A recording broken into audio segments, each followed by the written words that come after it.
राज्यसेव्यमान पावनाद्रिपङ्कजं व्यालयज्ञसूत्रमिन्दुशेखरं कृपाकरं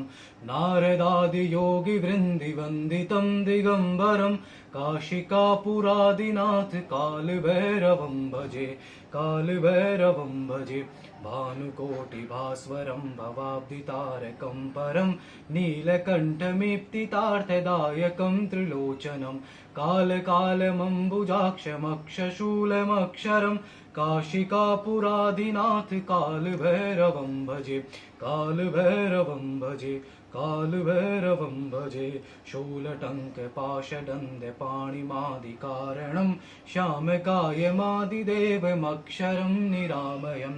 भीमविक्रमं प्रभुं विचित्रताण्डवः प्रियं काशिकापुरादिनाथ कालभैरवं भजे।